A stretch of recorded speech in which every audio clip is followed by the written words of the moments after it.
Welcome to 100 Yards of Football. If you like the video today, please come in and share it. We'll surely appreciate it here on 100 Yards of Football.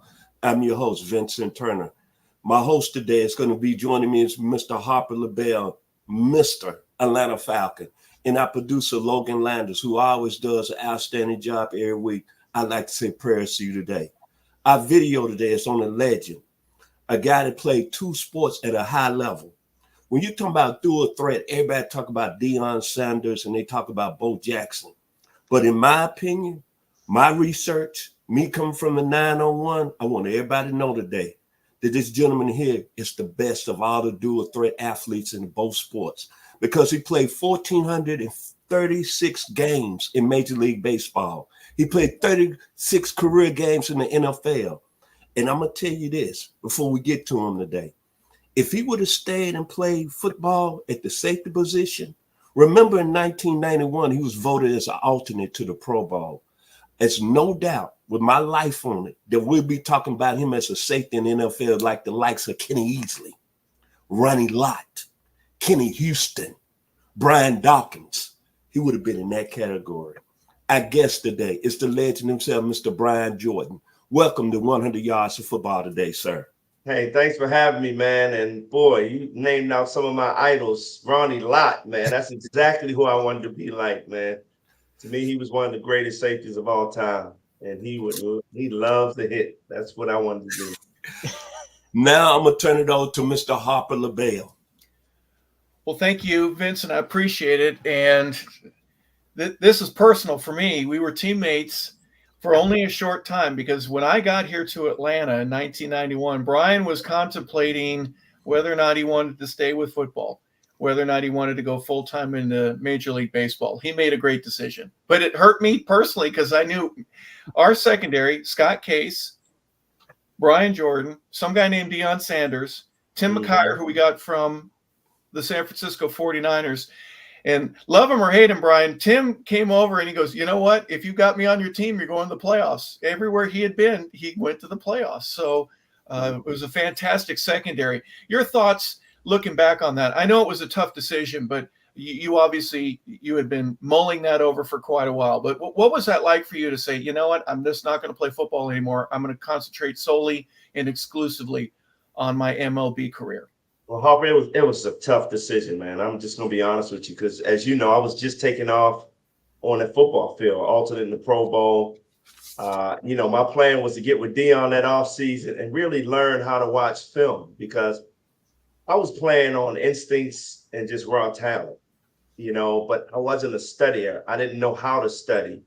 And I felt like, man, I'm going to get to this next level. I'm going to study all summer with Deion, and I'm going to be in that Pro Bowl game next year. That was my mentality. So I wasn't even thinking about giving up baseball at the time. It was my third season. I was going to become an unrestricted free agent.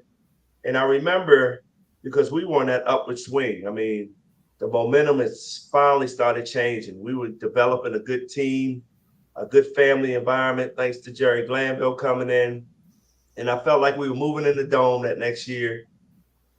This was going to be our year. So at the end of the third season, I told Jerry Glanville, hey, hurry up and sign me because I know the Cardinals are coming. And when they dragged their feet, him and Ken Hirock, and decided to go and sign, I forgot the guy's name from Oklahoma, big safety they had there. Then I said, well, they made my decision easy. I'm going to go play, baseball. And, it was a family decision, guys. It wasn't just my own decision because football was my favorite compared to baseball, to be honest. And I wanted to play at least a couple more years on that gridiron because my career was just turning up. But when they dragged their feet, I had to make a decision for the family. And it all worked out, 15 years in Major League Baseball. Yeah. But when I look back, man, I used to watch some of those games in that dome that first year. And I was very, very angry. I stopped watching football for a little bit. Well, not only probably you wanted to be there, but you deserved to be there. You'd obviously earned a spot. But Terry Ray, is that the safety that I think he was a draft pick that ended up replacing you? Yeah, I'm not sure. I know he was out of Oklahoma, big kid, but he just never developed for the Falcons. You mentioned something interesting, and I'm wondering if this carries over into both sports. About your third year, you go, that's when I wanted to start watching film. I was going to watch with Dion and learn my position. You were a cornerback at Richmond when you were in college. Yes. You had to Yes. switch positions, but a lot of guys will say it takes sometimes 3 and maybe 4 years for them to really learn what it takes to be a pro. Is there some sort of that was true with you as well? Oh, it's no question about it, man. And so many guys learn a lot quicker. You go to those big universities, Division One. I mean, you have no choice but to learn film. Going to University of Richmond, yeah, we watch film, but was no one there to really, individually say, hey, this is how you watch film. This is what you need to learn to get better. And, I could get away with it with my athletic ability, and my instincts.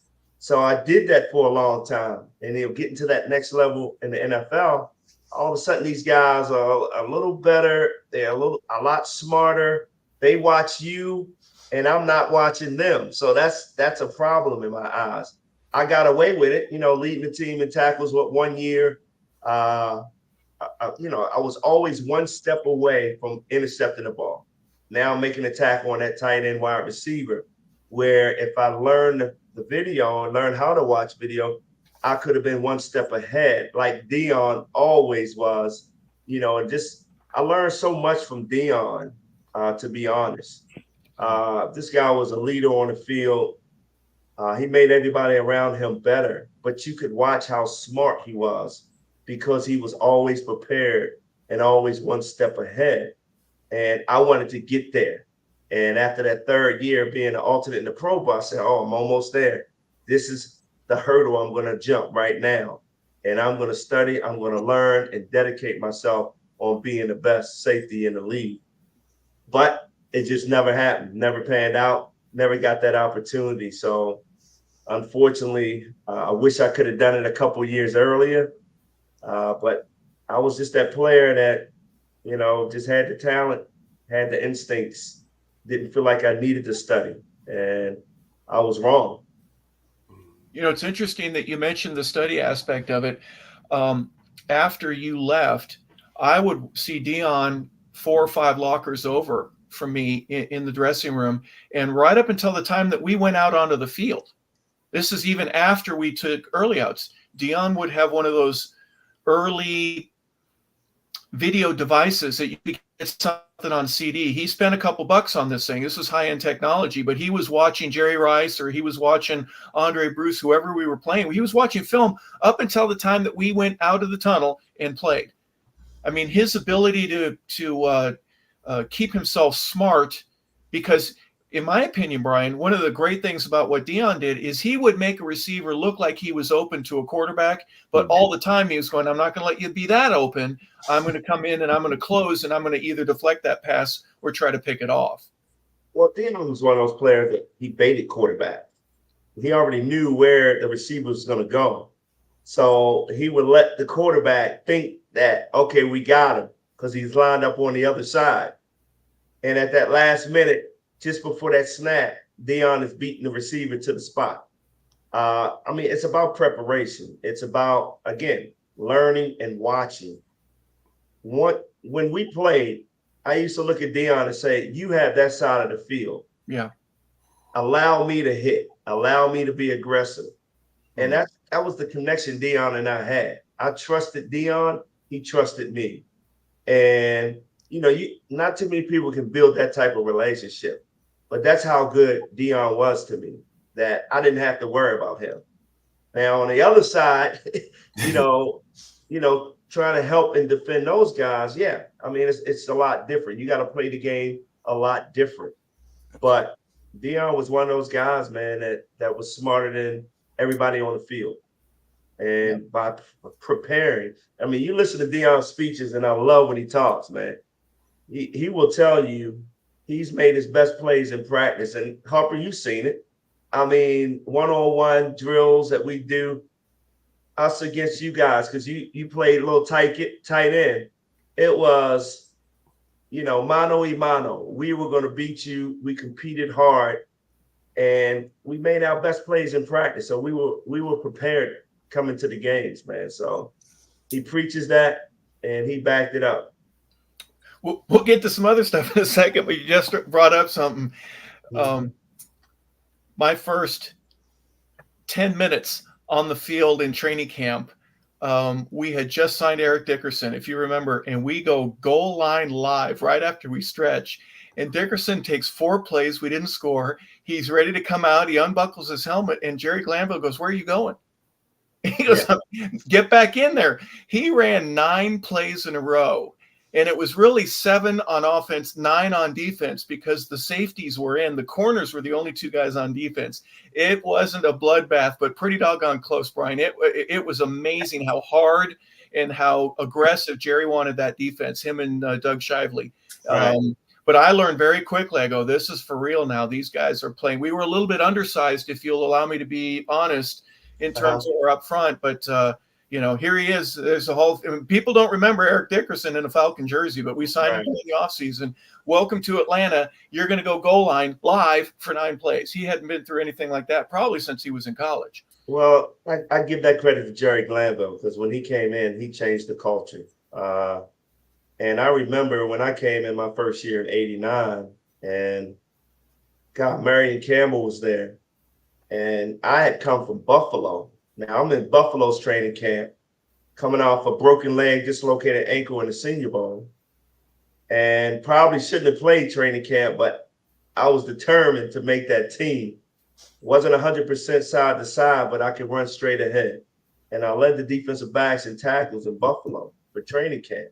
So I actually thought I made the team, but Marv Levy knew I wasn't 100% side to side.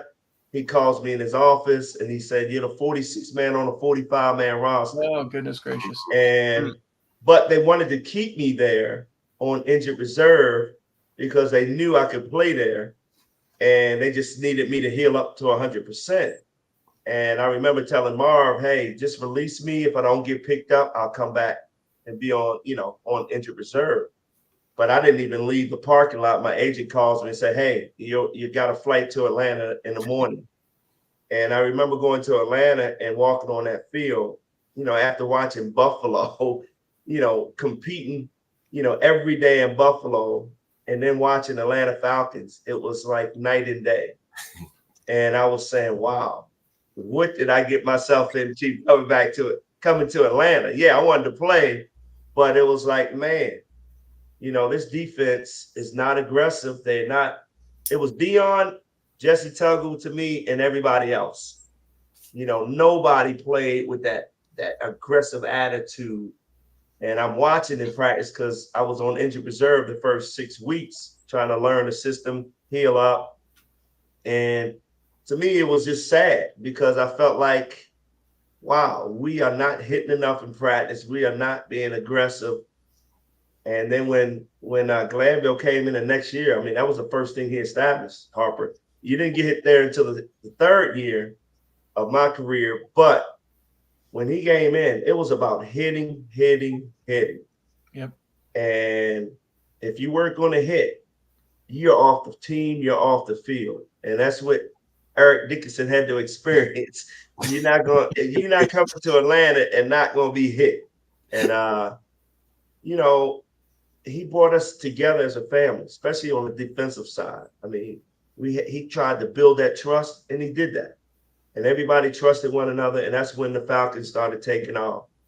And in my 3rd year, we were in the playoffs, beating the Saints in New Orleans, which was a phenomenal game, and losing to the Redskins, who went on to win the Super Bowl. So, it was our time. It was our time. And I hate to say it, going into that new dome. And you talk to some of the players, Harper, they'll tell you, when I didn't come back, it changed the defense. It really did. It was no longer aggressive. It was no longer, you can rely and trust one another. And it hurt me to watch. And I remember Bobby Butler calling me up and said, "You're the reason why we're not playing good on defense."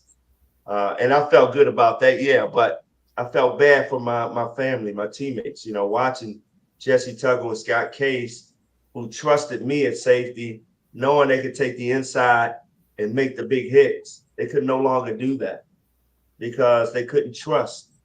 And that trust was lost, man. That's why I felt like the Falcons just went downhill after that.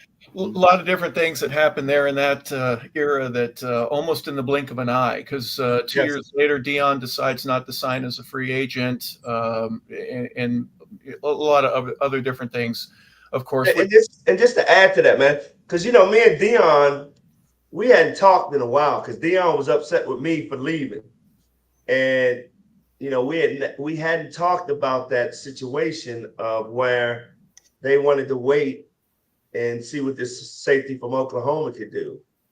And he had always been mad. And then when he got the Jackson State job, I went down and we hung out and we were able to talk about that, because he felt the same way when I left.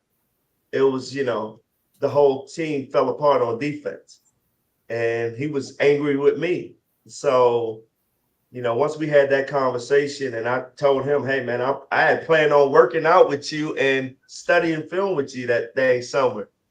But, we finally realized, wow, we both hadn't communicated and didn't know what was going on. So it was a come to Jesus meeting for us. And, man, we needed to have that meeting. I'm glad you said that. I didn't realize that he had harbored ill will, or maybe that's the incorrect or not ill will. Yeah. Yes, but you didn't get to 2-3 decades. It goes without you really getting a chance to talk with him one-on-one. Yeah. Wow. And you got to clear it up, though. I mean, he understood. No, it was great conversation, man. It was great conversation. I'm texting him every game now. Praying for him in Colorado, hoping that he can continue to turn that program around. Which, man, he's a lot of fun. It's fun watching Colorado now. So, well, I'm a Colorado State guy, so I love Deion 364 days a year. And then that one day where we play the Rams, I'm on the other side. So, what did you think about that? The whole quarterback and Shedeur, going back and forth. With the lack of a handshake at the end, my athletic understanding would be somebody said something that got him upset, because there's no reason for him to not shake hands unless there was somebody that either, you say something about my mama or whatever. It doesn't matter. But that's what I'm thinking happened. It could be as simple as that. I don't believe it was anything more than that, but I don't know. I wasn't there.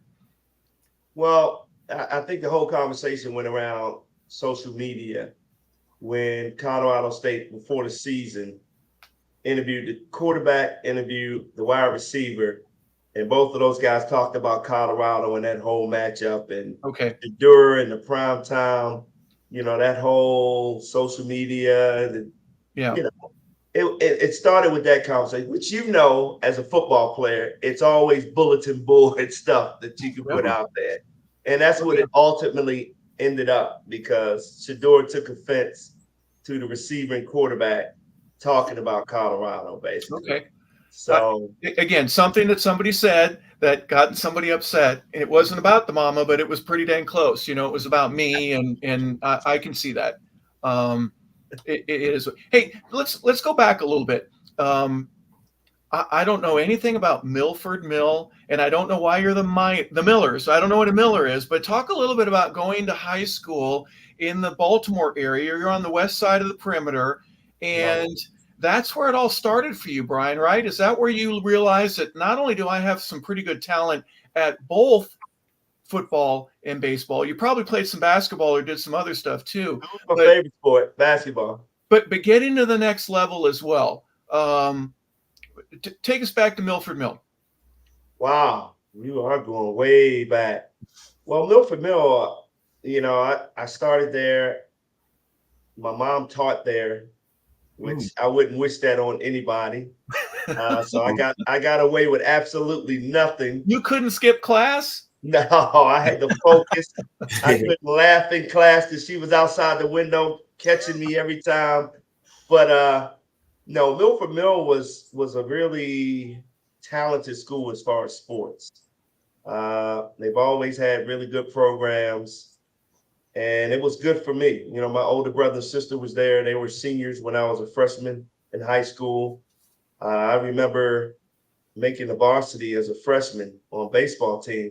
My brother was actually mad at me because I took one of his best friend's position at third base. And I still can't get over that with my brother. We always argue about that. But, you know, I started challenging myself early, you know, made varsity baseball. I worked out with the varsity football team. I remember getting hammered at running back my freshman year. The varsity coach, Coach Buckheiser, just threw me in there because my brother was a senior and he wanted to see if I could handle those big guys. And, you know, right from that day at practice, I knew, man, I can do this. And, you know, from there, you know, it was getting that opportunity, which I did as a freshman on baseball team, football team, basketball team. Ended up being a captain of all three sports one year, my junior, senior year. I just love sports, you know, period. And again, basketball was really my favorite, but I knew the reality wasn't a point guard and I was 6 foot tall. So that's why football and baseball happened in college.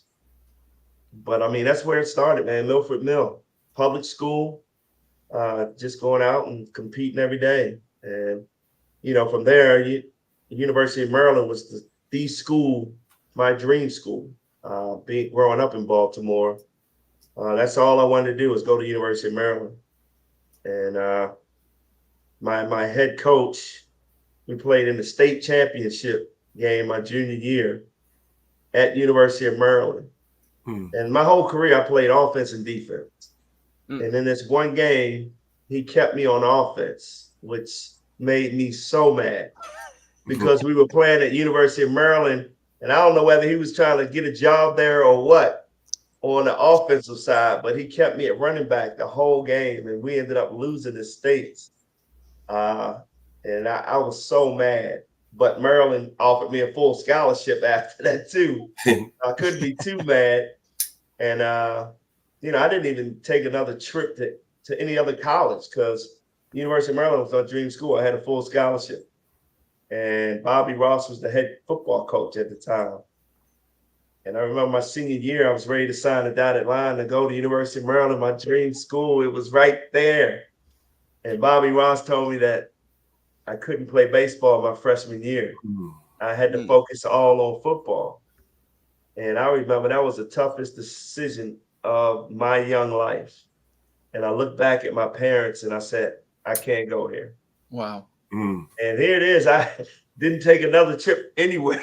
And I'm like, oh my goodness. Now I'm like looking for a college. Everybody's gave away their scholarships. But University of Richmond never gave up on me. They just kept calling, even though I was committed to Maryland. And I figured University of Richmond was a good spot for me, close to home. Academics would really keep me focused on academics, smaller school setting. And they would let me do whatever I wanted to do. So football, baseball. So I knew I would graduate and I knew I would get the opportunity to play both sports. So that's where I wanted to be. Wow. Vincent, I know you have a high school recollection for Brian. Why don't you go ahead? Yes, sir, Mr. Jordan. I was doing research on your high school, man. I didn't know you had the great Monique that attended the school and Mario, the singer, Marvin Jones, Ricky Porter. So not only y'all was talented in athletics, but y'all was also talented in other areas. Yes, man. And Monique she's my girl. We were in same classes. Oh my God. And when I tell you, I could not believe that she became a comedian because she was the quietest girl in the class, never spoke out. And I remember, you know, as we got older, I went to one of her comedy shows and I told her I'll never go back to another one because she embarrassed the heck out of me doing that comedy show. But I'm still just looking at her like, I cannot believe this is you sitting on stage, cracking on people because you were so quiet in school, man. So it's just amazing how people can really change and turn their lives around and do some special stuff. But yeah, we had a lot of talent at Milford, man. Not just on the sports field, singers. I mean, we've had it all come through Milford Mill. Yes, sir. And then you go on to Richmond. Richmond is a school that a lot of people is not what we want to call a Power 5 school, but there's some great football players that came through there. Jeff Nixon, Yeah, Barry Ratton, and a frat brother of mine's. I'm a Sigma. I don't mean to throw it out there. Mike London. Mike London, my guy. Yeah, I love Mike London, man. He's at William and Murray right now coaching, but well-respected guy. In Richmond, it's a Christian-based school. And Dow Shiley was my head coach, and it used to be funny to me because Dow Shiley would give us the old Christian speech before a game about the squirrel in the tree and the bears going up the tree chasing the squirrel, and the squirrel had courage, and oh my God, man, I laugh about it now. As soon as he leaves the locker room, my defensive coordinator would just start cussing up a storm, getting everybody ready for the game, man. I will never forget that, man. But I'm going to be honest. I'm glad I picked Richmond because of that Christian foundation of the coach, keeping guys grounded. To me, that was really special in the long term of things in my life and career. But I was very angry at Richmond too when I was a freshman, thinking that I should be on that football field starting, and I got redshirted and didn't get redshirted until like the 7th game of the season. What? Ooh, wow. And I was just so angry. And I remember telling Dow Shiley that I'm going to play baseball right now. If you're going to redshirt me, redshirt me. But I mean, I still had another year left in Richmond after that red shirt. And I was like, and I remember explaining to him, I'm not going to be here for that red shirt year. So you all won't play me now. I did everything I could to try to get on that field. But no, that was disappointing. I didn't play my freshman year. But hey, you live, you learn, and you grow as a person. And I think that was really a growing experience for me. Went on to have a really good baseball season when I was a freshman. But yeah, you live, you learn, and you move on. Logan? Let me bring up a couple stats real quick, if you don't mind. You had 224 tackles and 11 interceptions in 3 years. You didn't really play that freshman year. So that's averaging about 74 tackles. You're in the mix, man, especially if you're playing corner, and 11 picks. So you're getting 3 or 4 picks a year. Brian, your stats there just from a football perspective are outstanding. And then you hit 321. You got 32 home runs. You had 57 stolen bases. You were on everything. Is there something you couldn't do? I guess you couldn't turn water into wine, but just about everything else there went really well for you, right? It did. I mean, I can't complain. And I did not know those stats because I don't even really keep up with my stats. Man, that's a pretty good career. I didn't even know that. But yeah, you ought to pat that guy in the back sometime. Mm-hmm. But and you forgot one stat. I won a dunk contest during halftime of a basketball game. Okay. But no, I wish I could have played a little basketball, man. I'm gonna be honest. That was my biggest wish on the list. But the Richmond Spiders were really good back then, man. That was when Dick Tarrant was the head coach, and they actually went to the Sweet 16 one year. They upset Indiana, they upset Georgia Tech. I mean, so we really had some good sports back then, man. And I remember my freshman year, my sophomore year, I got a chance to play against Georgia. A lot of people don't know Little Richmond Spiders went up in Georgia and almost upset them. I'm not gonna say we almost got them, and that was the first time I was really introduced to like big time Division I football. I remember riding through the campus and they had all these pictures up of the Bulldog just stepping on the Spiders. Man, it was awesome. But we went out there and heck, I played my best game against University of Georgia, man, shutting down. I forgot the receiver's name, but really fast receiver and was really being touted pretty high in the NFL. And I pretty much shut him down, So that was really, to me, a true test to see, hey, am I really an NFL player? Because here it is, I'm playing against one of the best in University of Georgia. This guy's talented to be drafted. So it was a huge test for me. And that day right there is when I said, I'm gonna be an NFL player. Wow. And some of the great players that have come, maybe Hines Ward, who knows, but what was it like playing in front of, let's say, a smaller crowd of only 75 or 80,000 people there in between the hedges compared to getting 4,000 at a Richmond game?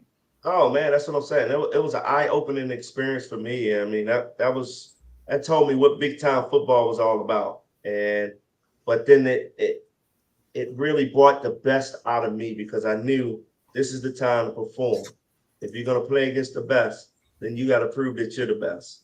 Yeah. And that was my mentality going into that game. And wow, I mean, we almost upset those guys. That's when Tim Worley was the running back there. They had some really good players, good talent there. So it was a test for us, and we stepped up to the challenge. Maybe Bill Goldberg was there. You're next, brother. I don't know if Goldie was on that team. I think he's a little younger than me, man. Logan, I think I interrupted you. You're going to have to forgive me. Go right ahead. Oh, all good. So, Brian, what was your training regimen like, playing two sports, obviously very taxing with football? I know you said you dabbled in basketball a little bit. And we know baseball is a little bit more relaxed. Obviously, you're not getting hit as much. But what was it like? Did you just relish any off days you had to where you could just recuperate? But what was just I'm sure, insane training like for you day in and day out for many years? Well, good question, Logan. Honestly, football, I would just pump weight, agilities, quickness, build my leg strength up, but I would bulk up because, you need that bulk in football because you're going to be hitting.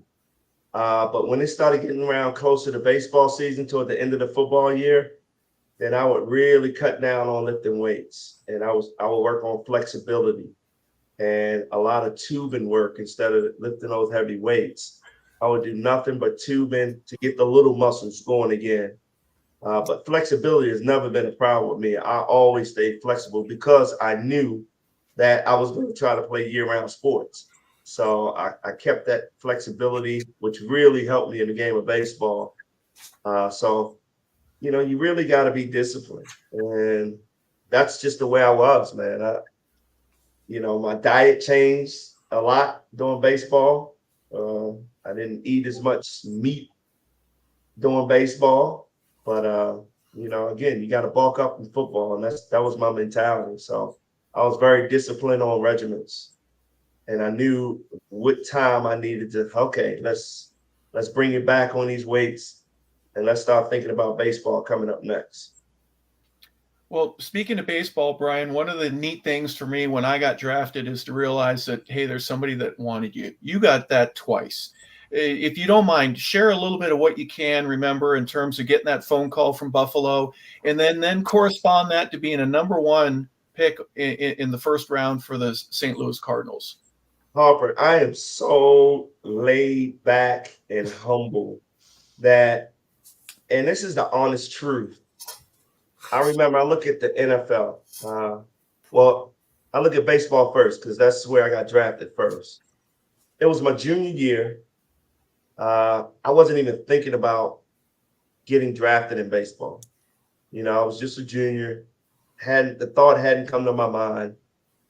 We, as University of Richmond, we go and play the Richmond Braves in an exhibition game.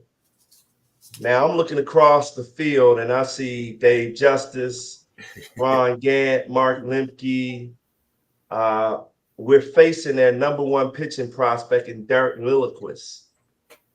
And I go and play this game. And again, it's a game where you're playing against the best. Now you got to challenge yourself to be the best.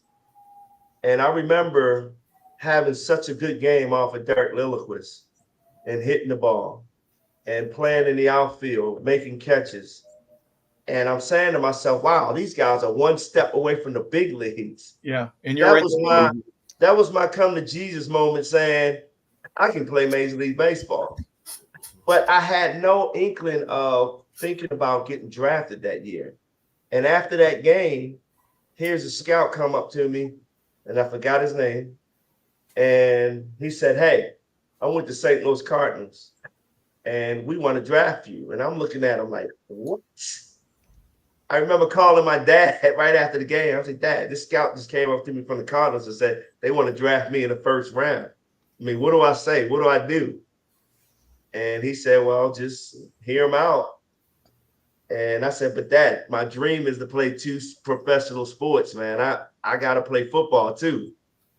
And my dad said, hear him out. And so he came to me and said, hey, we want to draft you in the first round. And I'm like, holy cow. I got to graduate from college first because my mom will not let that happen That's if right. I don't graduate. And I said, I got to play another football year to get drafted in football. So all these things are going through my head at the time. And next thing you know, I signed with the Cardinals on the conditions that I could come back, graduate from University of Richmond, and play my redshirt junior year of football. So I signed this deal. They send me to Canada to play in their rookie league, Ontario. I'm raking in Ontario. And then I leave to go back to college. I only played like 30 games, minor league games, and I come back to college, get ready for my redshirt junior year of football. Graduate from college. Single A, double A, rookie ball. What level are you playing up there in Ontario? No, it was rookie ball. They sent me to the rookie ball league. I played in 30 games, and I went back to college, getting ready to graduate, which I graduated really in 3.5 years. My last semester, I really just had to take an internship, which was perfect because now I'm working out for football. And so after my redshirt junior year, I had a really good year. I get invited to the Senior Bowl. So I'm sitting there like, man, my dreams are coming true as a kid. I get drafted first round by the Cardinals. And now coming out of Richmond, of course, I was projected to be a 3rd round cornerback. So I got invited to the Senior Bowl, and I was like, here we go again. This is another challenge.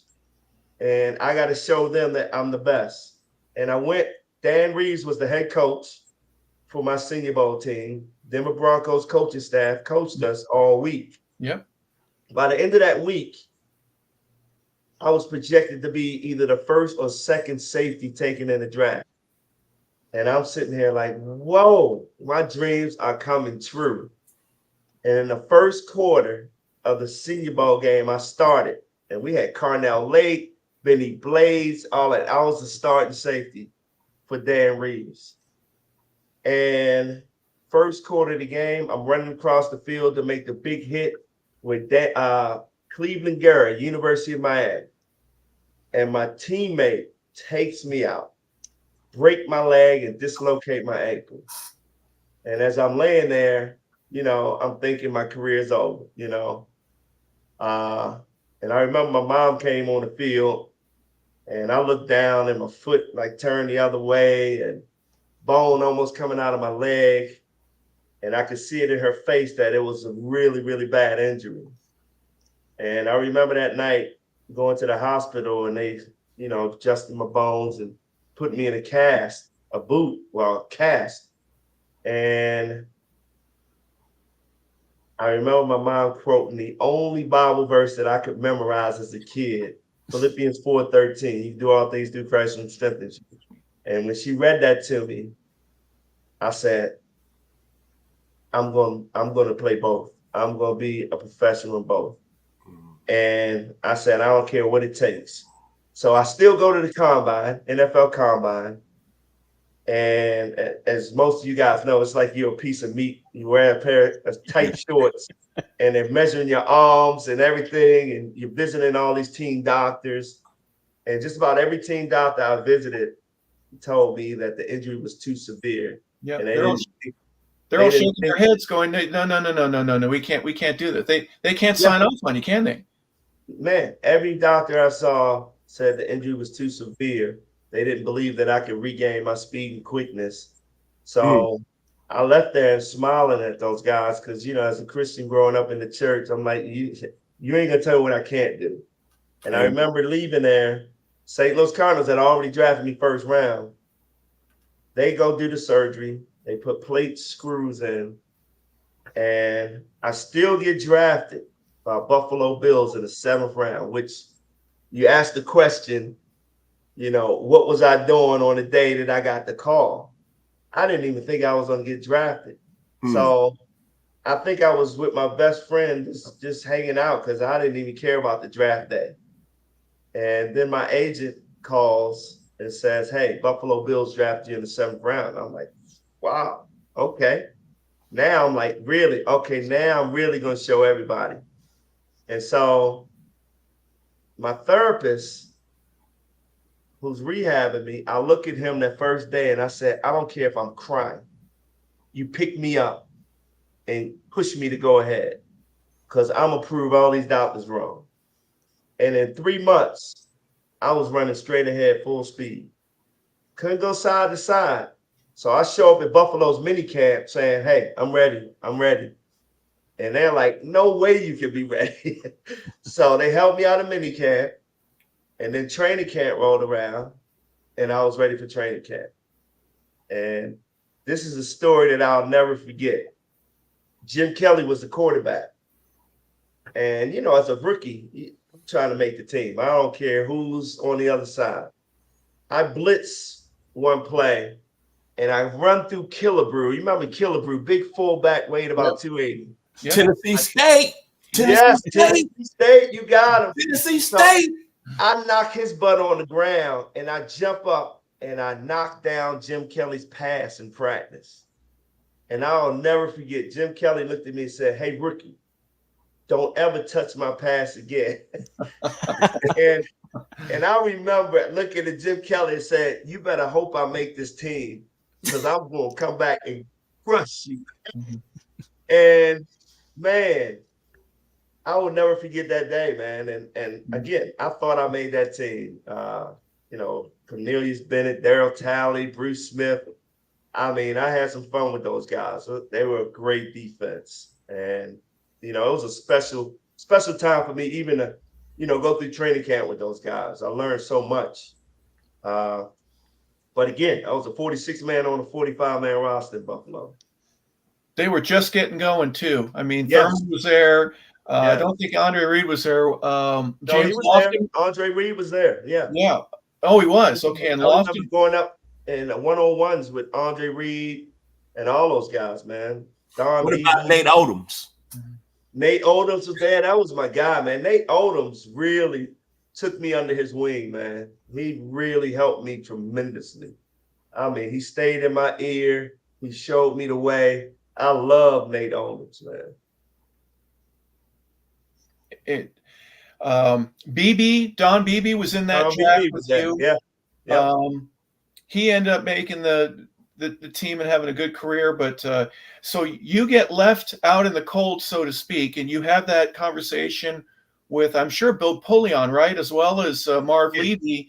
We got to let you go. And next thing you know, you said you're not even in the car, and you get a call, and you're heading down to Atlanta. Yep. And I remember that was, I've never been cut from any sport ever in my life up to that point. So you can imagine how hard I took that. And riding down the street, even though I knew I had another opportunity, just to hear those words was, golly, that was the first ever. Yeah. It changes lives, doesn't it? It does. It does, man. Well, you didn't hear it as much as I did. Sorry, you're no good. We have no room for you at the inn. And go on get, right? Remember, we used to say occasionally in the Falcon locker room, hey, I love you like a brother, but you got to go. Got to go. See you. Well, welcome to Atlanta, though. You said Marion Campbell was head coach. And how long did it take for you to start feeling that you were close to 100%? Your injury occurred probably late December, January, and it usually takes 9 months. You're on training camp after, what, 6? Yeah, after about 5 months, I was in training camp. Let's go. Yeah, it hurt. I mean, I was sucking up some pain, but I wanted to prove myself regardless.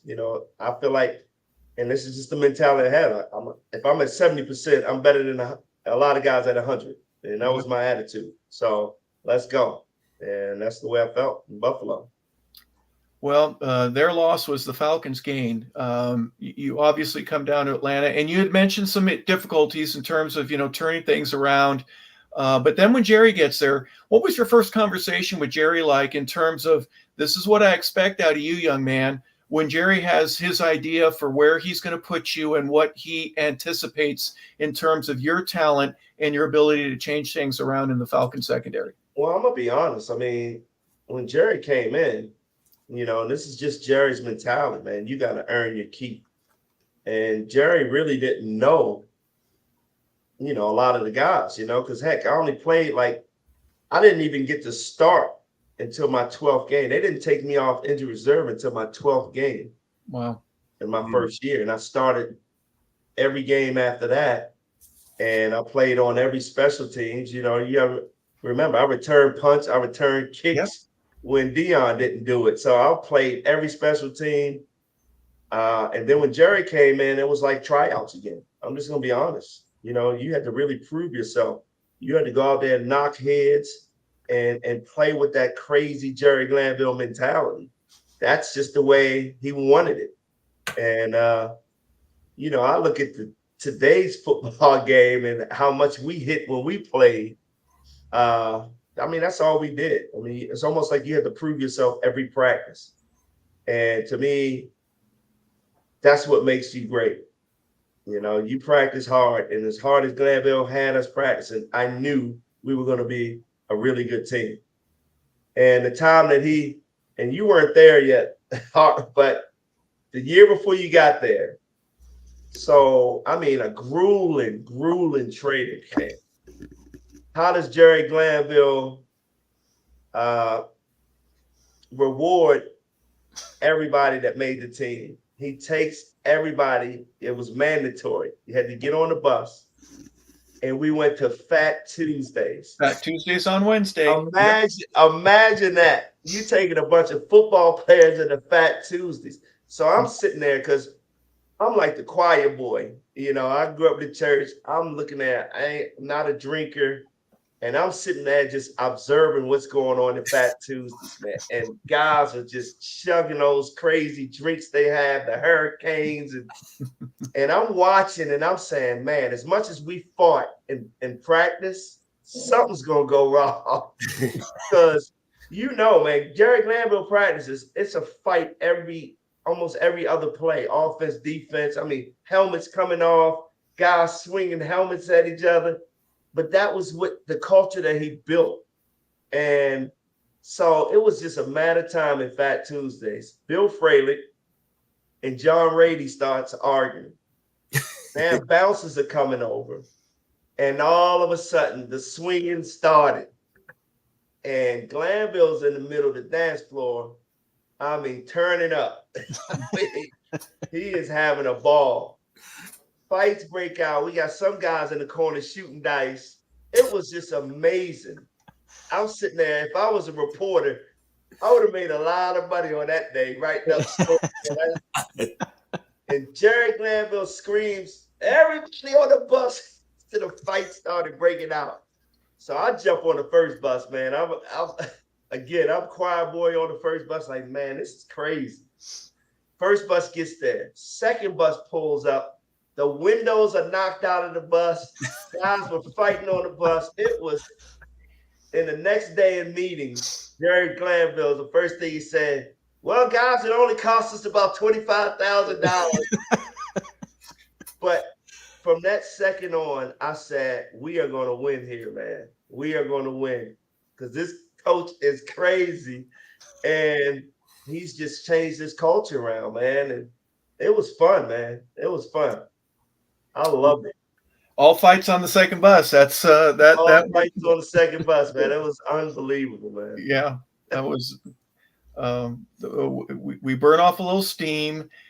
Camp was just about ready to break. We'd been fighting each other for 3 weeks, and then I wasn't there the first year, but the second year, and you go 5-0 in the preseason, and you end up winning in game 1 in Fulton County Stadium against the Houston Oilers, Jerry's old team. And you think life is really good. But then all of a sudden you go on like a 4 or 5 game losing streak. It was Right. it wasn't there yet. It was close. It was, just like anything else. You get a first year coach, it's a building block. And, we took our punches. We threw a lot of punches. But every game that we lost, we were in just about every game. Yeah. And I think everybody saw the improvement. Everybody saw how harder we had to work in practice. To me, this is when Dion really stepped up in his leadership, man. Pushing everybody in practice. We going one-on-one with the receivers, fighting and battling, but we were all making each other better. Mm-hmm. And all of a sudden, you could see this process starting to work. And then when you got there, of course, in that second year, we really took off. We really took off as a team. Yeah. Very briefly, you remember Macon? Oh, I remember Macon against the Eagles. Yes, I do. I was in Buddy Ryan and Jerry Glanville together. Yes. Are you kidding me? On purpose, Buddy Ryan wore all black socks, black shoes, black coach's shorts, and he took a whistle. He always would rap a whip, but he wore a black hat just to dishonor Jerry. And yes, it was the hottest day, I think, in recorded history, because it rained, and it was steaming rain, 105 degrees, whatever it was. It was unbelievable. Yeah. Go ahead. No, I'm sorry. No, there were 100 fights in every other play. There'd be Andre Waters would be fighting Andre, or vice versa. And the whole thing is, we were not supposed to be tackling. It was just, one-on-ones and stuff like that. Don't tackle, just two-hand touch. And we look down, and they are just tackling our receivers, crushing them. Now we start crushing. And all heck broke loose, man, in the middle of the field, fights everywhere. I thought somebody was seriously going to get hurt that day. But Buddy Ryan and Glanville was probably just loving it. Yeah. They had to cancel the scrimmage, man, in the middle of it, man. It's like, get on the bus and go home. It was awful. Yeah, I remember Jeff Fisher trying to get in between Reggie White and a couple of either Ruther or Catfish or some of the other guys. Later on in the year, Philly goes down to Atlanta. You're ahead late in the fourth quarter, and somehow or another, the Eagles end up pulling the win out. Randall Cunningham.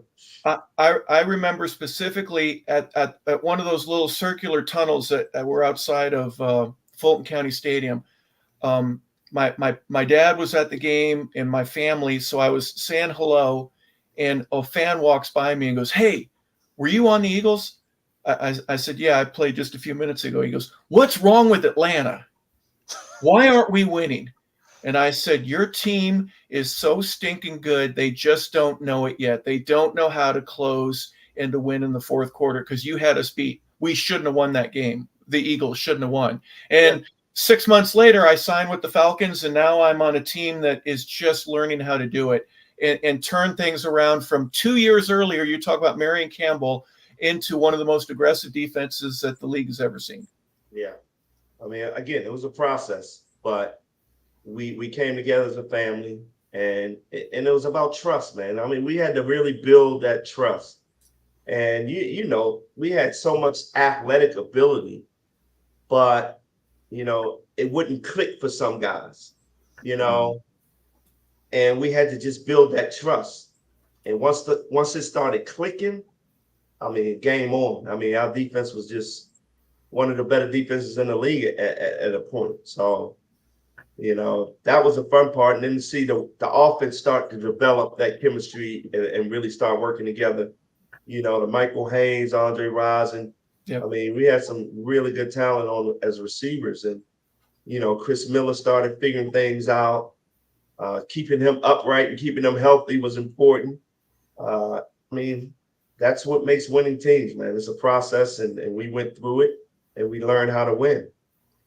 If there's any one portion of the game that was overly critiqued, and I say this with all tongue in cheek, every time we'd get an interception, it would be a pitch like we're playing offense at Oklahoma or Nebraska.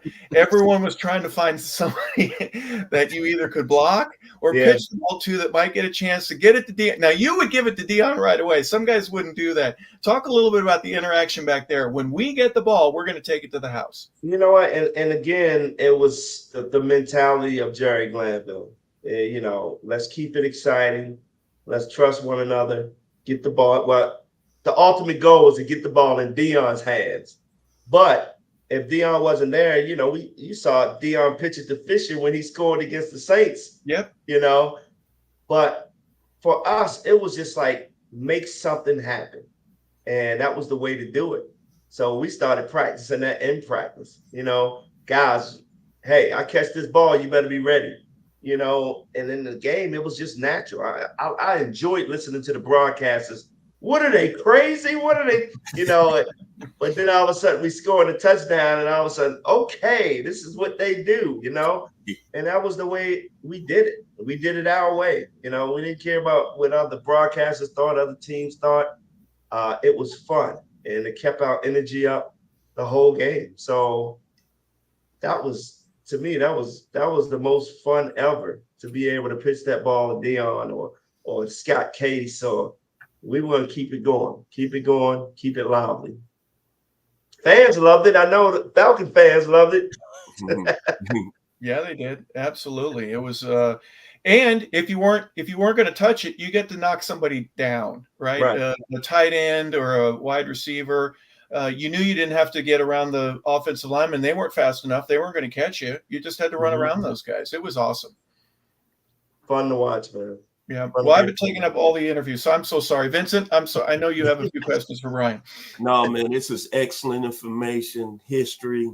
Hey, man, it's like I'm a kid in the cookie jar to hear all these great stories, man. No problem here on 100 Yards of Football.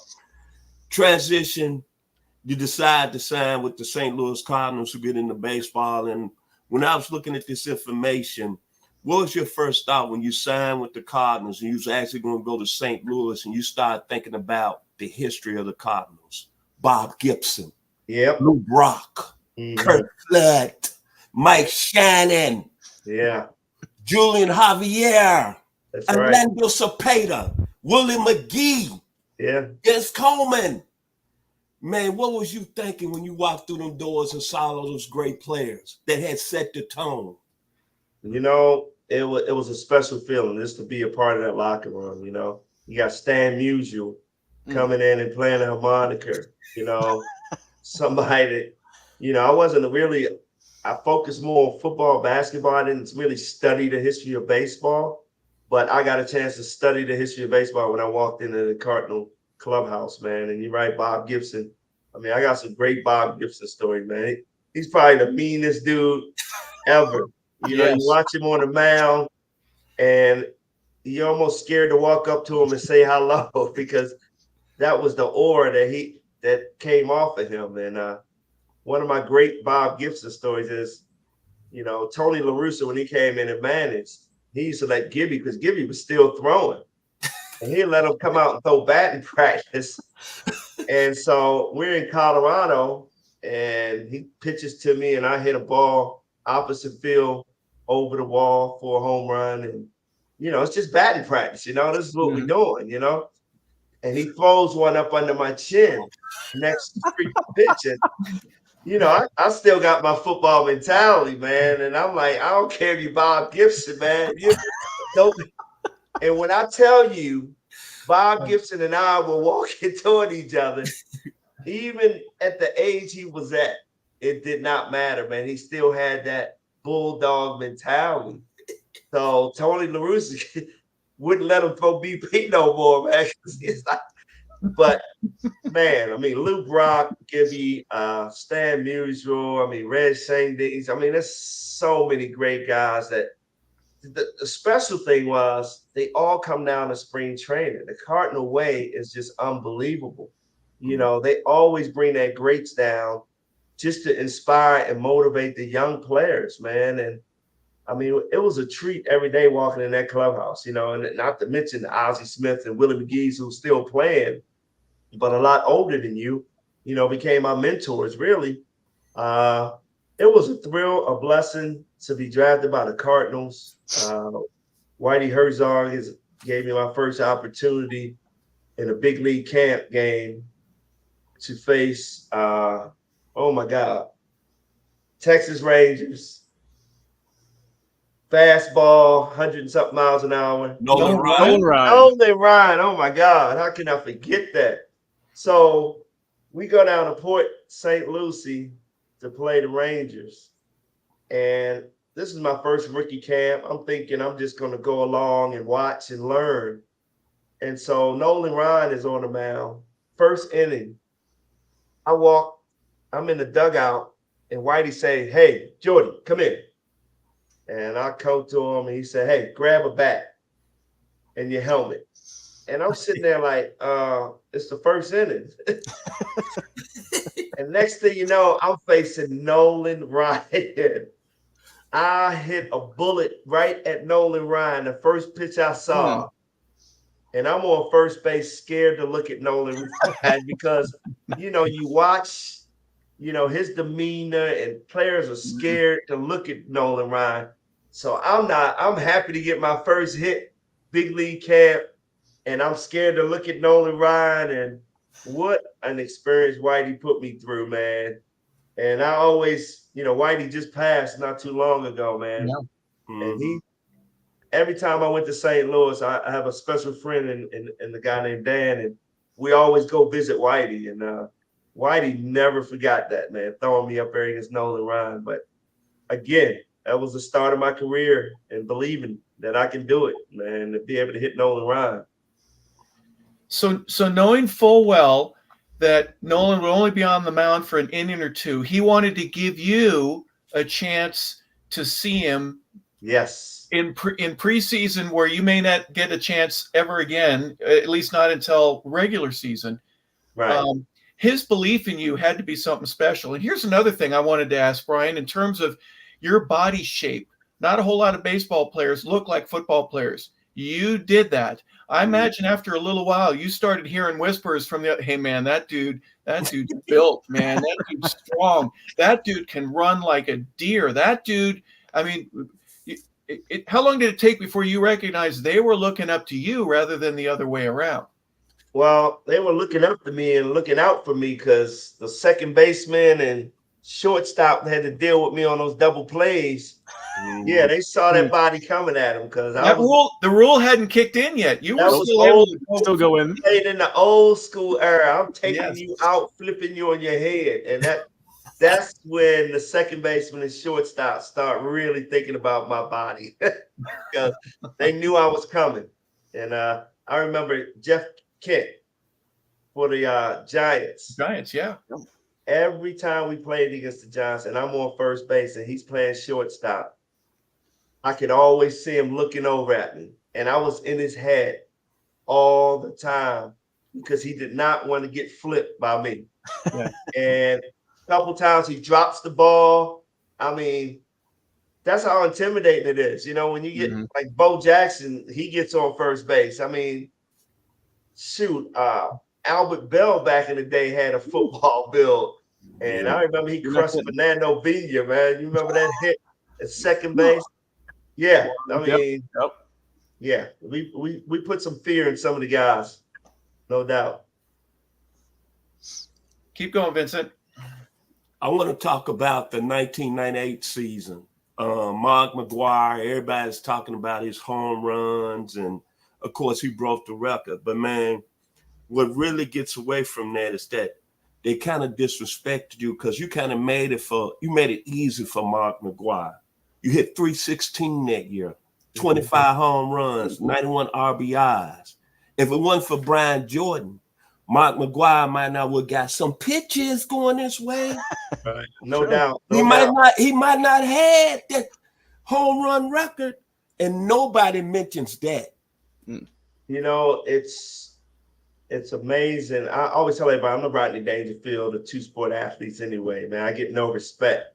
But in 98 and 99, I hit behind two of probably the greatest hitters, Mark McGwire. Then I went to Atlanta in 99 and hit behind Chipper Jones both of those guys won the MVPs that respective year. And if you look at my numbers behind Chipper Jones too, I had a phenomenal year. And I think I might have got some votes for MVP that year. I think I was like 8 or 9 in 99. Because you made the All-Star game in 99, scored Yeah. over 100 runs, you Yeah. had 115 RBIs and 23 homers. Right. But, Chipper wins the MVP that year. It's a lot of pressure hitting behind great players. In Mark McGwire's case, I embraced it. I loved it. I always tease Mark McGwire because if they did walk him and I hit a double, which should have been a triple in my day, Mark McGwire was so slow. I said, you cost me a lot of RBIs and runs that year, Mark McGwire. Yeah. But, what a phenomenal guy, Mark McGwire, man. But, that was special in itself that season. And, to see him break that record, and his character, his demeanor. I mean, Mark, I was just crushed when he went through what he had to go through with the whole steroid stuff, man. Because, he was one of those guys that was very humble through it all. Never wanted the locker room to be bothered with the media coming in and bombarding him. He would leave and meet everybody in another room because he didn't want his teammates to be bothered with this home run chase. He was just an awesome dude, man. You just don't see those great players like that come along without something, being braggadocious or, whole superstar stuff. But Mark, he was a different breed, man. And God, I had nothing but respect for him. I mean, this guy could crush a baseball. He used to make life hard for me because even in batting practice, fans would boo me because when he come out of the batter's box after crushing all the home runs, I walk in, everybody boo. I used to hate batting practice, man, that year. Jeez. You'd hit one 410 and it wasn't enough, right? Wasn't good enough, yeah. But, man, I saw Mark McGwire hit one out of Arizona. In Arizona, they have where the Nike signs, they can open during the day and it goes straight out to the street. He hit one through the Nike sign, man. I was just like, oh, my God, incredible. But, yeah, I mean, Mark McGwire that year was it was phenomenal because to me, it was just two great personalities, two different personalities. McGwire, Sosa. Sosa was the fun guy. Everybody loved him, dancing around. And Mark McGwire, the quiet, humble, getting it done guy. I thought it was just a great year for baseball. What an interesting philosophy, if you don't mind me interrupting. Logan, I know you got a question, but a buddy of mine I played high school with that walked on at SC and he made the team. And he said that Mark would hit balls in practice that would go over the tennis courts that were on the opposite side of left field into the parking lot and he hit 48 home runs his senior year. 48 home runs. And how many games you play your senior year in college? So he was a great hitter nonetheless. But yes, he was strong, and yes, his body got a little bit bigger. We'll not talk about that. But the guy could play the game. He couldn't run, as you said, but he didn't need it to. He wasn't paid to run. He was paid to put the ball deep into the seats, 430, 450 feet away. Yeah, no doubt, man. And to be honest, man, when he came into the league, his rookie year, he hit 45 home runs, I believe. Yeah. He didn't even really need to follow my man Canseco. But, I just felt like he had that home run talent anyway. But, that's a whole different issue or conversation with the whole steroid era. But I've always stuck to my guns on that era because I felt like it was not a rule in Major League Baseball. Drug testing did not happen in Major League Baseball. I remember my first year talking with Ozzie Smith, and we went down to Port St. Lucie, and I see Juan Gonzalez. I see all these other huge guys, and I'm saying, hey, man, they got the Cowboys out there working out. and that's when Ozzie, coming off the football field, man, they pull us out, take drug tests.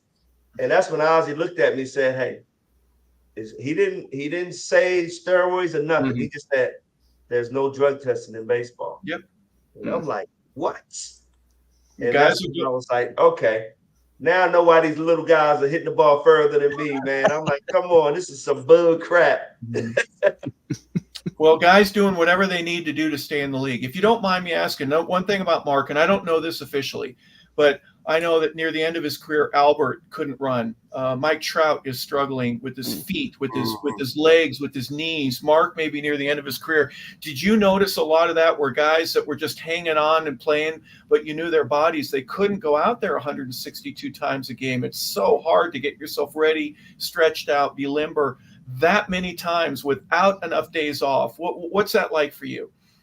You know, it's funny because when I first came into the league, Ozzy and those guys, I used to tease them. I used to call them wimps. I'm like, man, shoot, baseball's a wimpy sport, man. Play some football. And then I played my first full season of baseball, 162 games.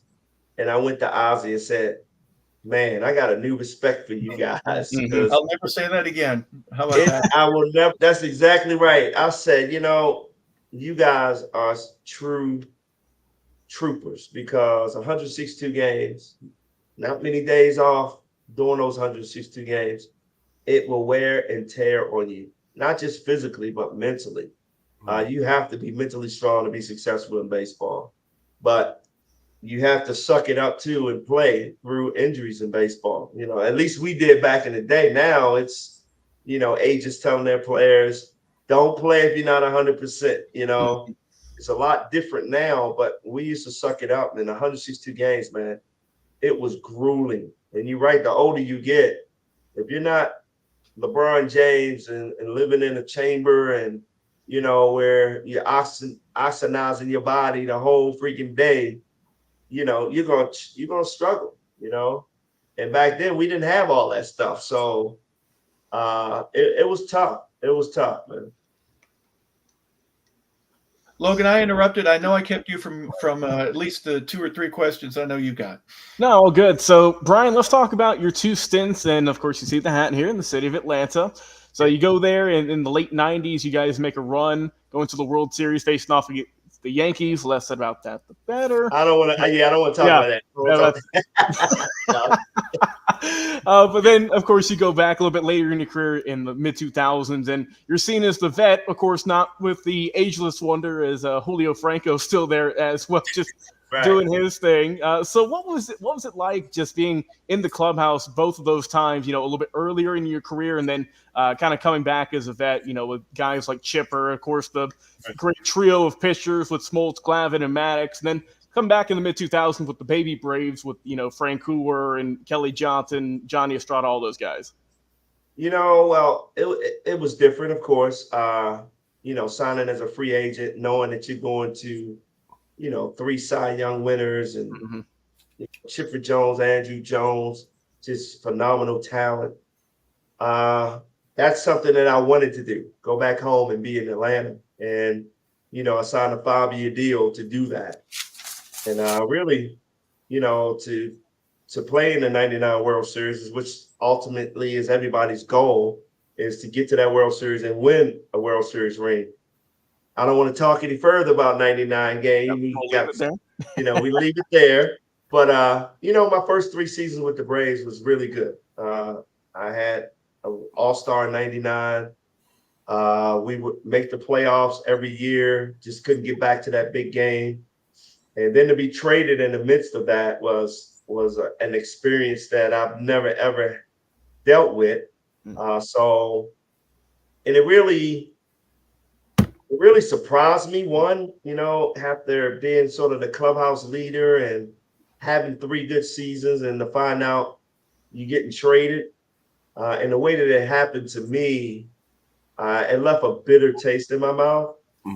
I remember working out with Chipper, Andrew. We were down at the stadium. Bobby Cox was there. We're working out, getting ourselves in shape, getting ready for spring training. And, Bobby's laughing with me and Andrew. We're having fun. I hadn't heard any rumors about being traded. And I left there told Bobby bye and everybody bye. And I'm driving home and I get a call from John Sherholtz. And, being a clubhouse leader, I'm sitting there like, wow, John Sherholtz is calling me. And he says, hey, we made a trade today. And to be honest, I didn't even have it in my mind that I could even possibly be traded. Yeah. Who did we get, John? Who did we bring into the organization? I had 3 really, really good seasons with the Braves. Wow. So I was like, man, I had no reason to, clubhouse leader, didn't get in any trouble. So John says, hey, we made a trade today. And I'm sitting there like, who did we get? Yep. We having like a good conversation here. And he said, look, we got Gary Sheffield from the Dodgers. And I'm thinking, holy cow, me, Andrew, and Sheffield in the outfield. Oh, we're going to win that championship. We're going to bring it home. And so I went on to say, hey, who did we have to give up? We have a good conversation. And it sure says, Dallas Perez, left-hand pitcher we had. Then he said we had to give up some minor league players. So in my mind, I'm sitting there like, that's a steal, man. That's all we had to give up? Yeah. Yeah, that's all we had to give up. And then all of a sudden the silence happened. And I'm sitting there like, oh no. And he says, look, the Dodgers wanted you. That's what started the trade. And I remember saying, hey, John, I need to hang up before I say something I'll regret. And I hung up the phone on him. And when I tell you, I was like in shock driving home, like, no way this is happening. I'm going from the East Coast where I grew up in Baltimore, and I've just been on the East Coast all my life. Now you're shipping me all the way across the country, and I got kids in school. So all these things started running through my head, but I was angry too, because I'm just out at the stadium with Bobby. Something's not right. And Bobby called me later that day and said, look, Brian, I am sorry, because your name was never mentioned in any trades. At that point as a player, you're sitting there, you don't know who to believe in, you're angry and mad. And so it was an experience, that I took to LA, which you got to understand business. And I didn't, So when I went to LA, I played with the mindset, I'm going to prove the Braves wrong. And boy, I had the worst month of my baseball career in LA. And you can imagine this. You're at home playing in front of your home fans, and they announce the starting lineup. And now playing left field, Brian Jordan, and the whole stadium is booing. I was like, oh my goodness. And then I finally said, hey, I got to play for my family, and I got to play for LA Dodgers. And all of a sudden, man, my season turned around, and now I'm playing left field, and everybody's cheering. I'm running out there like, But no, my season turned around. I had an awesome season, man. We were 1 game out of making the playoffs that year. But what an experience to be traded for the first time, man. But then to be brought back to Atlanta as that veteran, as that leader to the young guys. I embraced that role. John Sherholtz and I, talked about it. And I was just thankful to be back in Atlanta. You mentioned the big 3. I can't leave here without hearing your side of the story. When Greg comes by you, and I don't remember exactly, fill us in on this story when he says second pitch, third batter, it's coming right to you. Yeah. I mean, Greg was my favorite, man. I'm going to be honest, as far as when I played defense in that game, because he was a magician, man. He was the smartest pitcher I've ever seen in my life. He could tell you what was going to happen. So I go in the training room before the game. We're playing the White Sox. And I say, hey, where do you want me to play certain guys? Anybody special today? And he looked up at me. One, I didn't think he was going to play, but he never misses a start. And he looks at me and says, hey, you're going to throw your first guy out from right field today. And I was like, man, what are they shooting in you right now? Yeah. No way. And he said, look, when Joe Creedy comes up, count's going to be 1 and 2. I want you to move way in. because he's gonna hit a bullet between first and second, and I want to see you throw him out. I'm like, well, okay, whatever. So now Joe Creedy's up, and I'm sitting there like, no way this is gonna happen. And I look up at the board, the count's 1-2, and he turns off the mound and looks back at me, and I'm like, no way this is gonna happen. And all of a sudden, I move in. He hits a bullet between first and second. I get it. I throw him out at first base. And Maddox is like on the mound like this, man. I'm like, unbelievable. This guy is the greatest of all time, man. He's a special pitcher, man. Special. Told you that's what my Greg Maddox. He might as well have made the play for you. He knew everything it was going to happen. I'm telling you, he was that good. I watch these videos now, and Edward Perez is going, well, hey, when he stuck his arm straight out, that meant it was a fastball. Yeah. And then he fastball in. If he'd rub his nose, it was a curve or so. I mean, it's so simple that you laugh at it. But then again, he's so doggone intelligent where he's always thinking 3 or 4 batters ahead. I'm sure John and Tom and Avery and all those guys did something similar, but Greg made it work in a different manner, didn't he? No, Greg had his own special way, man. Glavin and all those guys, they worked off of getting the signs from the catcher. That's the way they worked. But Maddox was totally different. He was going to control his own game because he studied the players. He set players up in spring training for that moment when the season starts. I mean, that's how good he was, man. He'd give up a home run in spring training. And I'm like, dude, what happened? I'm going to let him see this pitch now, but he'll never see that pitch later. Right. And I'm sitting there like, okay. But that was his mentality, man. He was working in spring training, just working on stuff, working on hitters, trying to show them stuff that they're never going to see during the season. That's how good he was, man. And God, you just tip your cap to him. He was that good. He was the man. And again, he controlled his own game. That's why Eddie was his personal catcher, because Eddie could, Eddie's always watching for every movement that he made. It was a sign, and every inning they would go in and he would change some of the signs, so they had to be on the same page. That's why Eddie Perez was his everyday pitcher. Catcher. Everyday catcher. Yep. Yeah.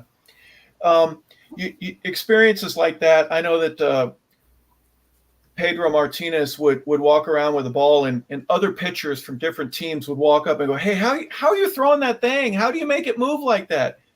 Who are some of the guys? Would it be Tony Gwynn? You played with Mark, you played with Ozzie. I'm sure there were guys from other teams that wanted to visit with them. Who are some of the guys that you would want to walk up to and go, hey, man, teach me what the secret is. What's your secret sauce? How do you do this?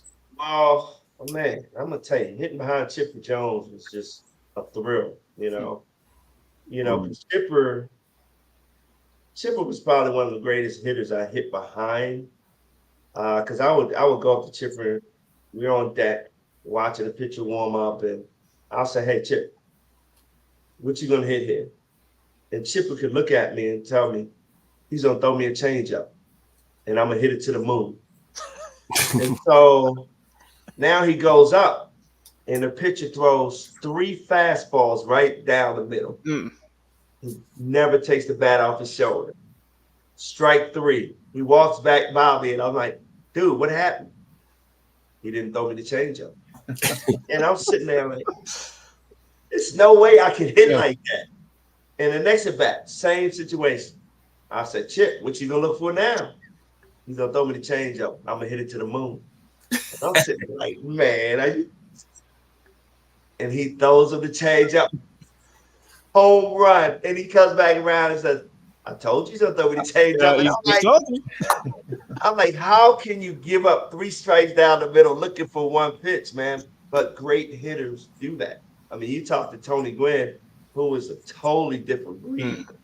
He would set you up as a pitcher, and he would look in the field and see where you're playing and find that hole. I used to love playing the outfield against Tony Gwynn because I would watch him look out and see where everybody was, and I would intentionally get in the spot. You'd And move, as right? soon You'd as move. he get in the back, I run and get into another spot, and hoping that he's seeing it where I'm making him think. Mm-hmm. But man, it was a cat mouse game. I just loved him to death, man. And I would catch some of his balls, and I come in and he's behind the cage, and he's like, I saw you move at the last second. I was like, boy. But he was that good, man. Wow. Greatest hitter of all time, man. Just his ability to just put the ball in play. Yeah. Right? Just put the ball in play. I know you're going to throw me low and away. Well, my best swing is going to take it in between third base and shortstop, and I'll be standing on first. And in some cases, if I get enough of a rise out of the ball, I'll be standing on second. I mean, and Greg could never get him out, right? No. I mean, no, nobody could, honestly. When I faced Greg, I would never try to hit a home run. I would just try to pop something over the first base head just to piss him off because he has such good movement on everything that you can't square a pitch up. So my mentality was, okay, I'm going to just slap it somewhere and make you mad. And I think I had like 260 something off of him, which is not that bad. But I can tell you, it was all bloop shots. And he's looking at me at first base like, you gun. I didn't expect you to do that. I'm trying to get you out, trying to hit one of those dingers, and it didn't happen. Logan, I keep interrupting you. You go right ahead. No, you're good, Harper. And so, Brian, let's keep it a little bit with the Braves here. So what was it like transitioning away from playing the game and then becoming an analyst with the Braves for many years, doing pregame analysis? What was that like, kind of taking a step back and analyzing the game in a different way? Never ever thought I'd be a broadcaster. Never. Especially in baseball. Yeah, I played the game, but I didn't study the game of baseball. And I told you before, I wasn't a history buff in baseball. So I really had like, I could do this, but because of my leadership in the clubhouse, Fox Sports came to me and said, hey, can you just come down to the studio and just try it? And man, one of my favorite friends of all time is Jerome Jurinovich, who was the host at that time.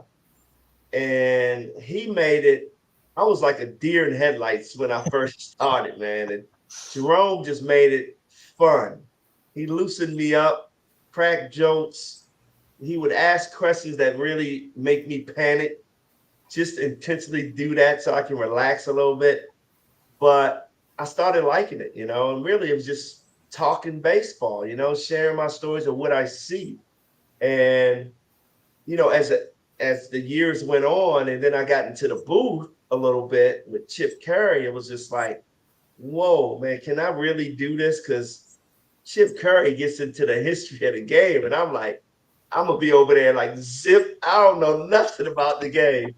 But even Chip Curry and those guys, it's made it fun, man. It allowed me to be me and just talk baseball. And I really enjoyed it. I really did. I knew I wanted to coach my son. I knew Ballard's was going to have some trouble because I kind of got the inside scoop. And I decided, hey, well, this is a good year to sit out. Contractually, we didn't agree. And I said, this is a good year to sit out. Coach my son at GAC and, doing it right now. We're in the playoffs against Hebron, which, it's not looking good. But, hey, it's a good year to have fun and try to teach kids, man, and develop kids because, wow, they need all they can get right now. And it's been fun. It's been fun. But I do miss it. And watching the Braves hopefully catch these Mets again because the Mets always choke down the stretch. So Hey, we got him tonight. Chris Sale got him tonight. Hopefully. So we'll see. I miss it. In the booth, Jay Howell, Jay. Yeah. He'd tell me every now and then when he'd be doing a post-game show, he'd say, You know, earlier today when I was talking to Chipper, well, he hadn't talked to Chipper in a month, but it worked every now and then for him. Oh yeah. Did you ever use one of those tactics to try to make it sound like No, you no, were no, no, fresh no. No, I'll be afraid somebody gonna call me out on it. No. Well, your comfort level behind the mic, I think, was a lot. Jerome, you mentioned him just, feeding you questions, and your ability, you're articulate.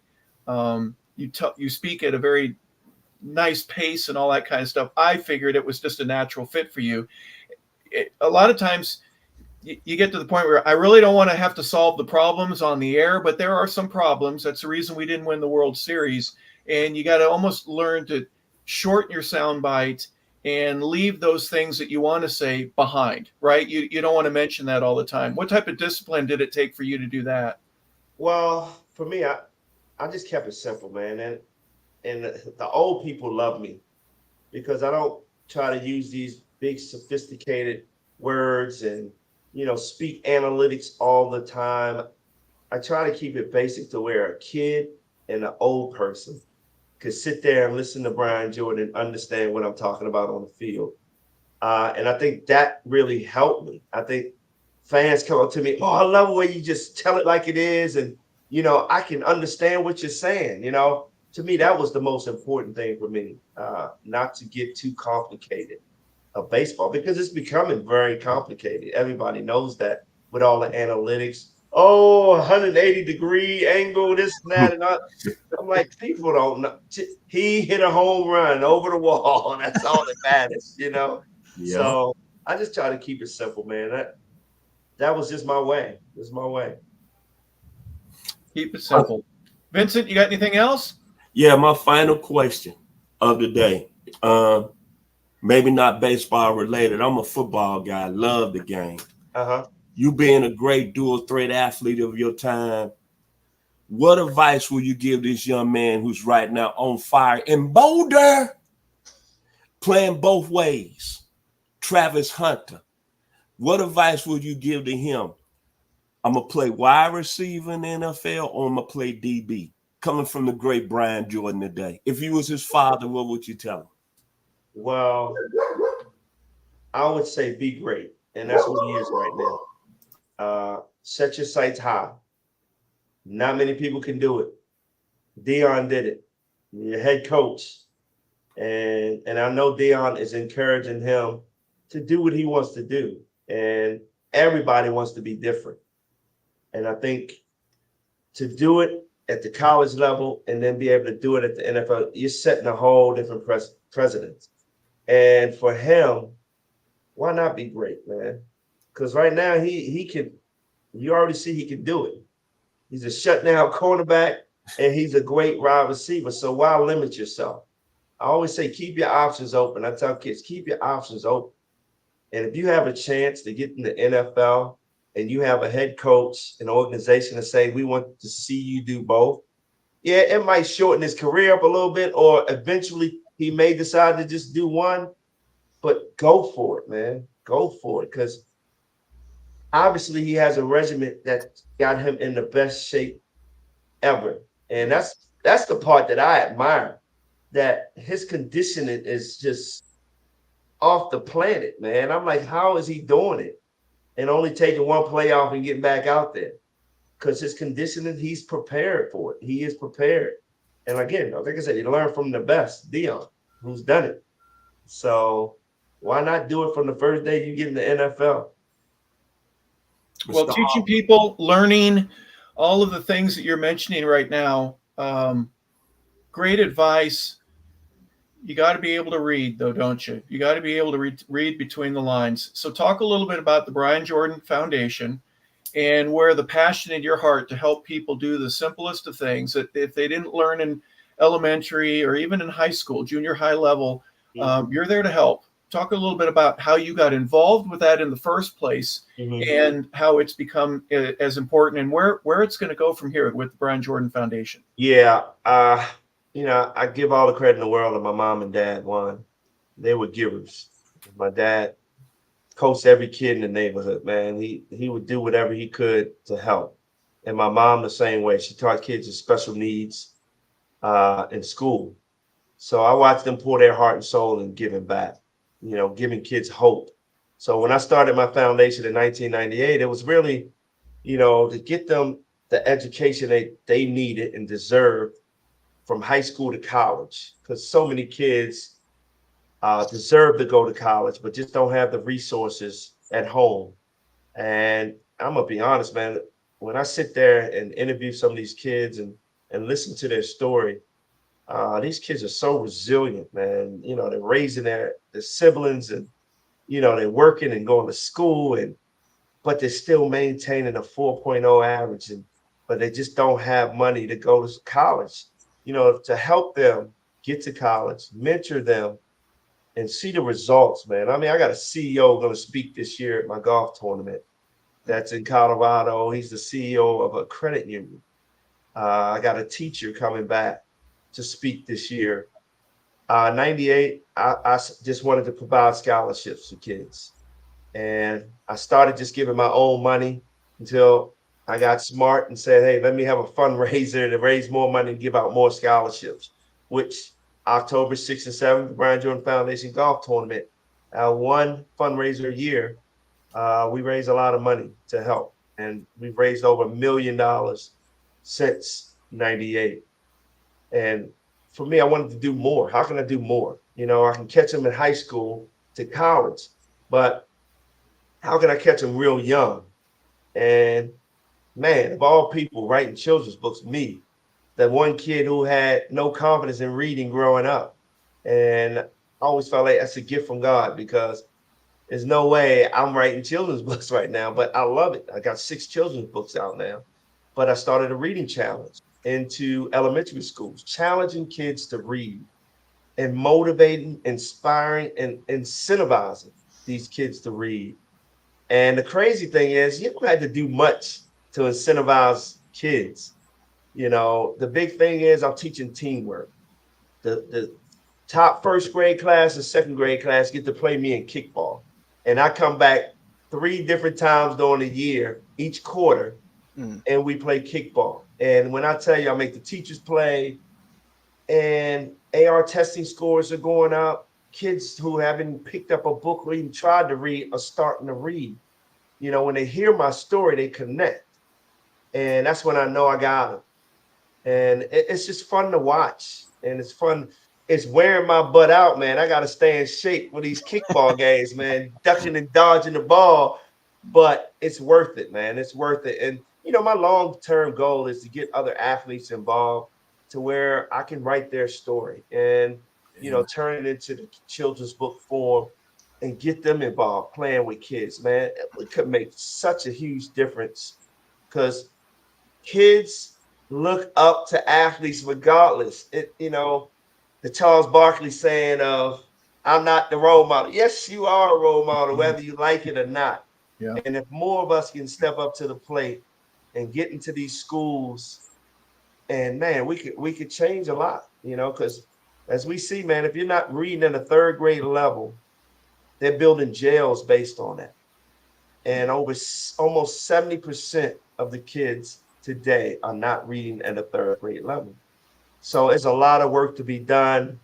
I can't do it by myself. I can't do it all the schools, but believe me, I'm trying, and I'm trying to get others involved. So we're going to see where that goes, but I love it. And that's my mission, man. Brian, for those that don't play golf but would be interested in helping out the foundation, you said October, is it 6th and 7th is the golf tournament? Yes, October 6th, 7th, and you can go to BrianJordanFoundation.com. You can go to twosportman.com to find out more about it. Well, please do. If you have an inkling to help a youngster who's struggling or below average in terms of their reading level and want to give them the ability to be able to compete and to fight for the rest of their educational lives to be better, and you want to enhance somebody's learning experience, visit the Brian Jordan Foundation. As said, you can play golf in the Brian Jordan. That's at Chateau Alon, and it's October 6th and 7th. Is that correct, Brian? October 6th, we'll be at Top Golf in Beaufort from 6 to about 11. And then on that Monday the 7th, we'll be at Chateau Lawn playing one of golf. the more unique tournaments ever, folks, because you bring in other players from across the country. You get to have some fun and mingle and spend the night on Sunday evening, and then Monday morning, it's all bets are off. Everybody's playing a pretty aggressive round of golf, isn't it? Yes, a lot of Yeah. fun, man. A lot of fun. Yeah, absolutely. I've done it for about a decade, and I've been honored to be a part of that and the foundation itself. So, any parting words, Brian? Thank you for being with us for as long as you have. Did we miss anything with what we should be talking about? No, you just missed your time of an hour. I know that much, man. But no, man, I had so much fun, man. That's because Logan and Vincent are so long-winded. Vincent, We'll work on it, Harper. last comments, Vincent. I like to say this, very special blessing to have a great man like this come on. I've been around a lot of athletes. I have never been to have a personal relationship, but me coming from Memphis, Tennessee, coming from an area that reading is very important within the city school system, I learned a lot today. And what I learned, greatness is not what you talk, it's your actions. That's preach on. Actions that my father, Chester Turner, who's 87 years old, always say. Greatness is not about talking what you're going to do. It's what you're going to do with your actions. Yep. And today, Mr. Jordan, I've known you from afar. I followed your career. I did my research. But today, from my heart, my life, and the soul of my family, you are a guy that goes up 100% in my life because you're doing it. Thank you. And coming on 100 yards football based on the fact that this young man right here, Mr. Harper LeBel, who I got great respect, I hope you gentlemen keep doing it at a high level because our kids need help. Yes. They need yes, help. Mm-hmm. And man, we can go and look at the LeBron James on, I'm say Twitter. We can look at the Jason Tatums. We can look at the Steph Currys. We can look at the Patrick Mahomes. But that doesn't matter nothing to me because I'm 64 years old. I'm a hero of what you're doing. Thank you, man. Thank you today for coming on 100 Yards Football. You've been the best guest we ever had. Thank you, Mr. Harper LeBel, and thank you, Mr. Logan Landers, for producing today. This has by far been the best show ever on 100 Yards of Football, and that's my final words. Well, thank you for that. Thank you, man. Appreciate it. Thanks, guys.